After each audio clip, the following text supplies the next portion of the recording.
The last 100 years can, without exaggeration, be called the American century. Military supremacy, advanced economy, culture, language, trends. The influence of this country on the world seems limitless. Just 4% of the global population lives here, yet the United States accounts for 20% of all global income and 40% of worldwide military spending. And it seems that changing this order of things is practically impossible. But no empire in history lives forever. Just ask the Romans. They had unlimited military power for their time, efficient administration, and grandiose plans, but it didn't help. Or the British with their colonies, rapidly developing industry, and complete dominance of the seas. These empires fell, although they seemed eternal. Has America's turn come? Clear signals of this already exist. To understand how and when the states veered off the right path, we need to look back 30 years. But wait, something doesn't add up here. The world's most powerful nation, holder of the global reserve currency, military superpower spanning the globe, is following the same pattern as every fallen empire before it. And the warning signs? They're not coming. They're already here. Hold on. Before we dive into this research, I need to know something. Where are you joining from and what time is it there right now? Country, city, local time, put it all in the comments below. I really want to see how global this is. Let's rewind to 1991. America at its peak. The Bush administration celebrates ideological victory. The Soviet Union has collapsed. The United States officially became the center of the global financial system. Now the dollar accounts for a staggering 71% of all global currency reserves. Capitalism and democracy, the foundations of American society, are spreading throughout the world. Russia itself is abandoning communist views for democratic ones. And then a country nobody expected begins using American ideas to create a new economic miracle. Yes, you understood correctly. We're talking about China. In the 90s, the Chinese economy grows impressively, more than 9% annually. Millions of people escape poverty. First, they produce simple products and focus on agriculture. Then the population massively moves to cities because the constantly growing factories need workers. China begins mass-producing literally everything, from electronics to pillowcases, cheap, fast, and on a gigantic scale. And finally, in the year 2000, China joins the World Trade Organization. At this moment, United States President Bill Clinton saw this as another victory for American ideology. Another country has realized the advantages of a market economy. And it doesn't matter that China still has authoritarianism. Over time, the country will come to democracy, like others before it. Therefore, China was allowed to increase exports of its goods to the United States. And how? From $100 billion to $1.5 trillion in 15 years. The American administration saw no problem in this. Look, we've involved China in world trade and shown all the advantages of capitalism. But China, building economic power, was preparing to take a new place for itself in the world. The process was slow, but as it would turn out later, inevitable. And today, it's clear that in 2028, China will knock America off its pedestal and become the largest economy in the world. How did they manage to achieve this? Since 2010, the Chinese have invested trillions of dollars in developing countries around the world. Essentially, they were playing on America's field, only acting more softly and carefully. The Americans themselves today no longer have time to create new strategic ties. Now it's time to solve internal problems, rapidly growing debt, payments on which consume a gigantic part of the American budget. This is the central question for the current United States administration. Add to this that after COVID and the start of several large-scale wars in different parts of the planet, the world became disillusioned with globalization. And it was precisely this that America always placed special emphasis on. And now we have Trump with tariffs and his signature unpredictability. Nobody knows anymore by what rules the United States, and following them the entire world, will decide to play tomorrow. And the universal trust that America enjoyed over the last several decades is rapidly falling. This isn't just about Trump. This is about American leaders refusing to notice the cracks in the foundation of their greatness, and when they noticed, it was already too late. Let's return to China and its methods of influencing the American economy. From 1990 to 2020, China increased industrial production more than 50-fold to almost $5 trillion. And what do we see today? Most of the goods consumed in America are produced in China. That's 97% of laptops, 78% of smartphones, 80% of sporting goods, 83% of toys. The list goes on. It seems that for the average American buyer, this has only advantages: low prices, great variety of goods. What's wrong with that? The problem is that Americans have become so accustomed to this that now they buy more and more cheap Chinese products, driving themselves into a credit hole. Look for yourself. In the early 2000s, United States consumer debt consistently amounted to no more than $2 trillion, and by 2020 it exceeded $6 trillion. Never before have so many Americans lived paycheck to paycheck, completely relying on their credit cards. The United States government's debt situation is no better. Today, every sixth dollar they spend goes toward paying off the national debt. By the way, in 2024, it already reached $36 trillion and continues to grow. In 10 years, this debt will amount to $54 trillion. What does this mean? That every American citizen will owe $150,000 in debt. Insane amounts. As a result, we have a country on the verge of crisis. And this is not a problem that can be solved by introducing tariffs or duties. Before us is a typical sign of an empire moving toward its decline. It's clear that each state has its own path, but all great empires moved along approximately the same trajectory. First, rapid economic growth, production boom, export growth, and living standards. This is the first stage. Then the empire begins to strengthen its international presence. Trade, diplomacy, strategic investments come into play. This is the second stage. And then, having gained strength, the future great empire reshapes the old world order, occupying a central place in it. This is the third stage. China today is between the second and third stages.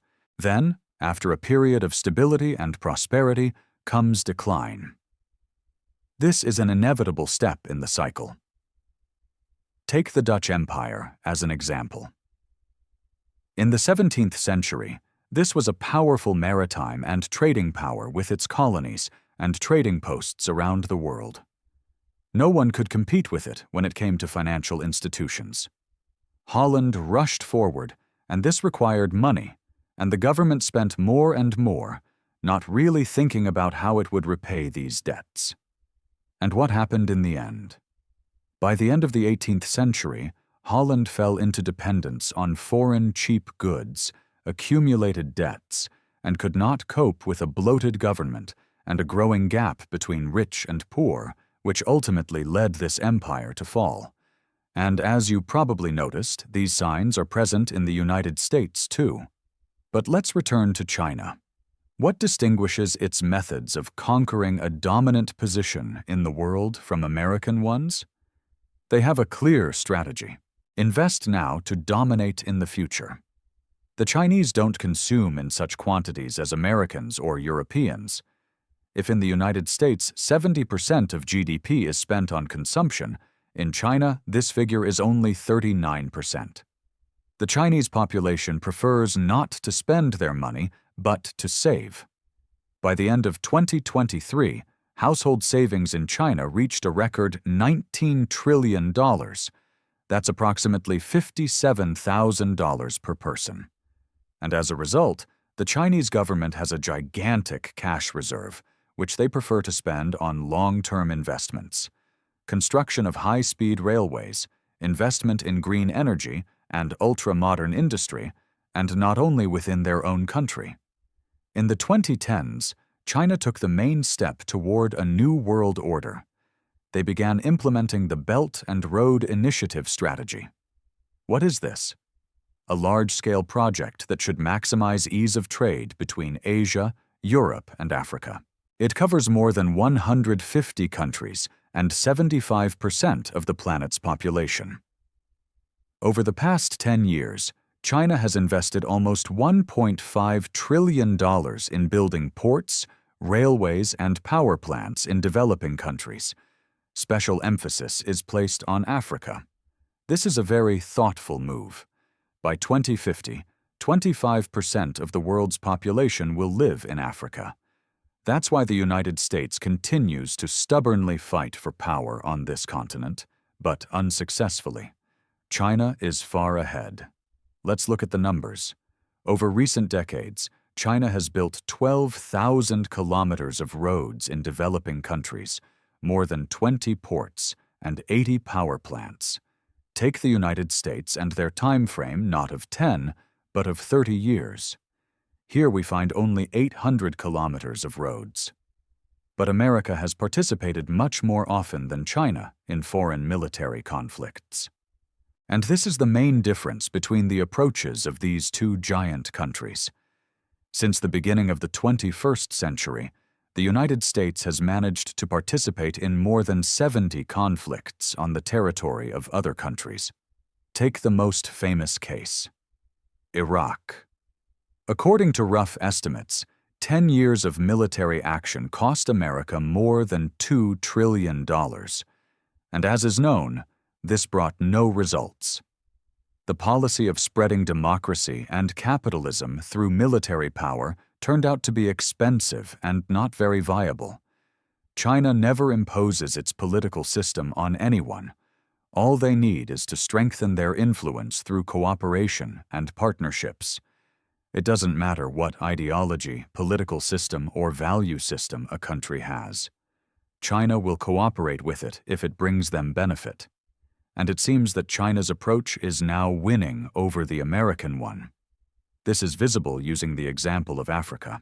In 2023, China's approval rating on this continent exceeded the United States rating for the first time. The American government has long been unable to keep up with the Chinese, which works efficiently and smoothly. But in order to displace America from the throne, you need not only a worthy rival. The central problem that has been corroding the United States economy for several years now is deindustrialization. Follow the numbers. In the 1960s, 30% of working Americans were employed in manufacturing. Today, this figure does not exceed 8%.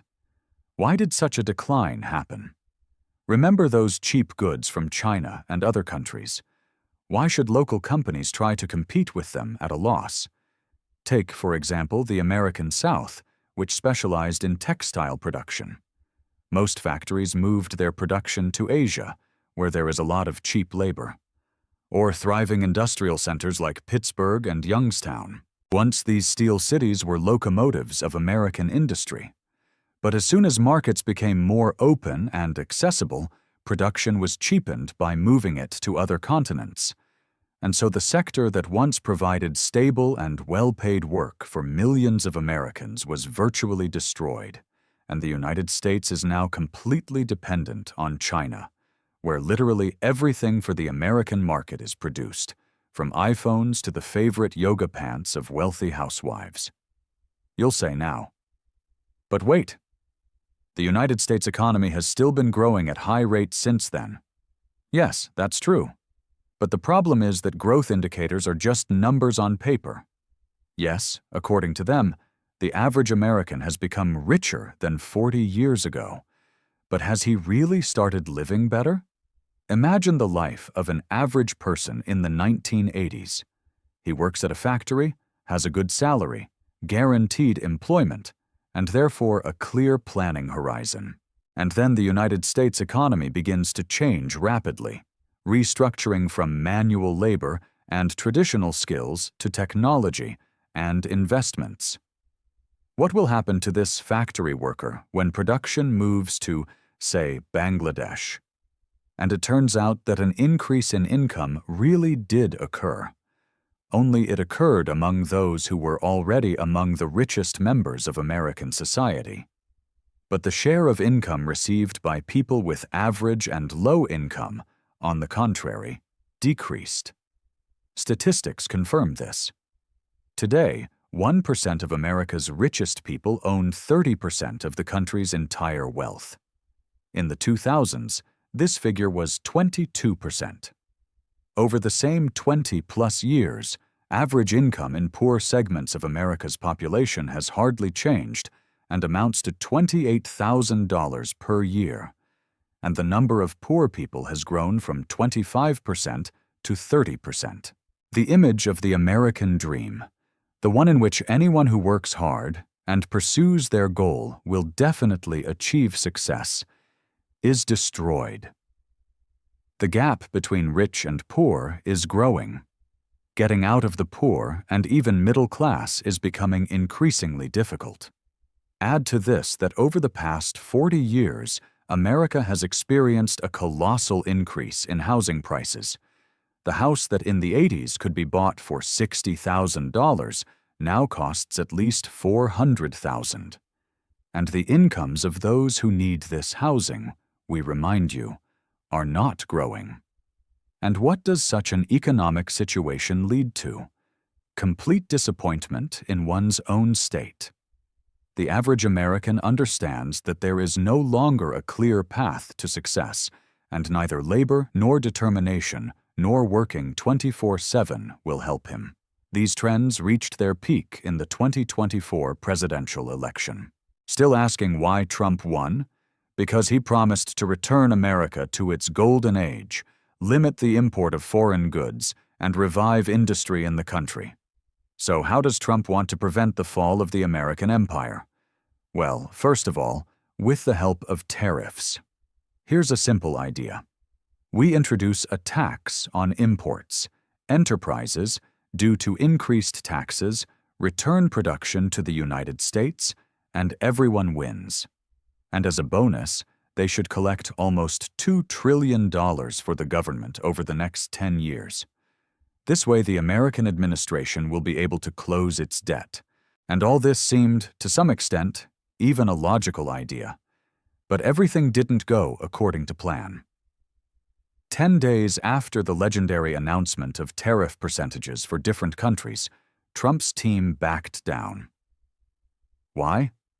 Because for the last 100 years, the United States has stood at the center of the global economic system, which was based on the principles of free trade. And when this very center decided to introduce tough tariffs, investment markets began to panic. And we know that if investors lose confidence, they will begin to massively sell United States Treasury bonds.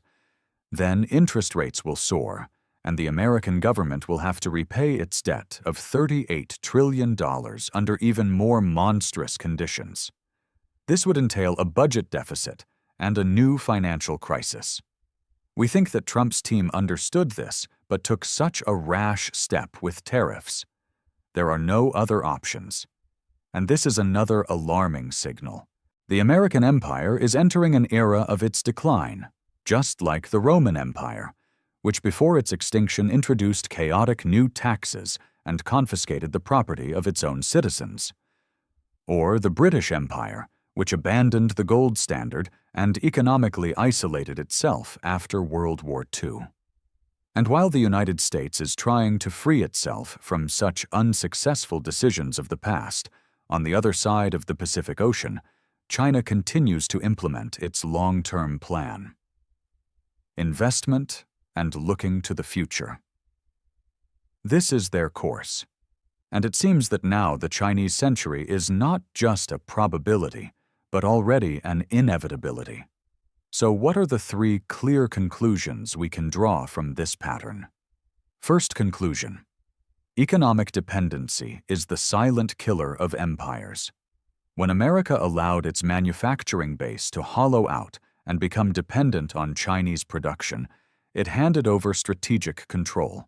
Today, 97% of laptops, 78% of smartphones, 80% of sporting goods consumed in America come from China. This isn't trade. This is structural vulnerability. And history shows us that empires don't fall in battle. They fall when they can no longer produce what they need to survive. Second conclusion.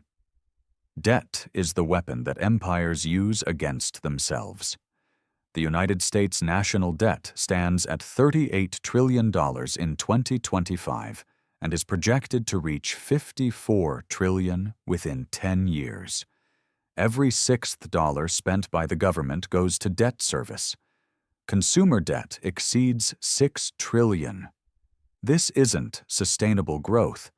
This is a countdown. And just like the Dutch Empire that spent without thinking how to repay, America is discovering that you cannot borrow your way to greatness forever. Third conclusion. The changing of imperial guard follows a predictable pattern. China is executing the exact playbook that brought America to dominance. Massive infrastructure investment, strategic global partnerships through the Belt and Road Initiative, covering 150 countries. Patient accumulation of capital with household savings reaching $19 trillion. While America spends 70% of GDP on consumption, China spends only 39%, investing the difference in future dominance. The cycle is repeating, just with different players. Here's the warning. This isn't about one country versus another. This is about understanding that empires rise and fall according to fundamental economic laws. When production moves abroad, when debt becomes unsustainable, when wealth concentrates at the top while the middle class hollows out, when short-term consumption replaces long-term investment, the outcome is mathematically certain. The question isn't if, but when. And the signals suggest that when is closer than most people think. The American empire built the post-World War II order on industrial might, the reserve currency status of the dollar, and global military reach. But today, manufacturing has fled overseas. The dollar's share of global reserves is declining, and military adventures from Iraq to Afghanistan have cost trillions with nothing to show for it. Meanwhile, China builds ports, railways, and power plants across 3 continents, securing the infrastructure of tomorrow's trade. The most dangerous moment for any empire is when it still appears strong, but the foundations have already cracked. Rome looked invincible until it wasn't. Britain controlled a quarter of the globe until it didn't. The Dutch dominated global finance until they were forgotten. America's turn in this cycle isn't a conspiracy theory, it's a pattern recognition exercise. And every data point from debt levels to trade dependencies to infrastructure investment to wealth inequality points in the same direction. The tragedy is that this was avoidable. 30 years ago, when China entered the World Trade Organization, America could have maintained its industrial base, invested in infrastructure, controlled debt growth, and ensured broad-based prosperity. Instead, political leaders chose short-term gains, corporate profits, and cheap consumer goods over long-term strategic strength. They assumed American dominance was permanent. They forgot that nothing is permanent. So what happens next? If history is any guide, we're entering the phase where the declining empire makes increasingly erratic decisions.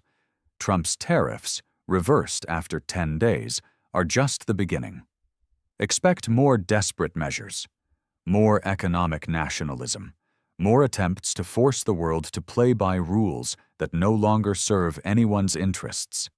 And with each move, expect more countries to quietly diversify away from dollar dependence, to build alternative payment systems, to hedge their bets on the future. The Chinese aren't stupid.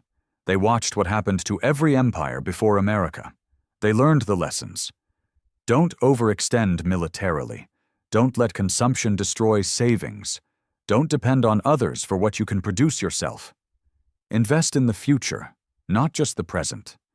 Build relationships based on mutual benefit, not ideological conversion. And above all, play the long game. The American empire isn't going to collapse tomorrow. This process takes decades. But it's happening now, in real time, visible to anyone willing to look at the data rather than the propaganda. The question for you, wherever you are in the world, is simple. Are you prepared for a world where America is no longer the unquestioned center? Where the dollar isn't the automatic choice? Where Chinese infrastructure, Chinese financing, and Chinese influence shape more decisions than American power? This isn't about choosing sides. This is about understanding reality. And the reality is that we're living through the slow-motion changing of the guard. The American century is ending. The Chinese century is beginning. And everything from your investments to your career to your children's education should account for this shift. Thanks for watching till the end. If you're here, you're one of those who want to understand how the financial system really works. Subscribe, new research tomorrow. And drop a comment. What do you think about this? Your perspective matters.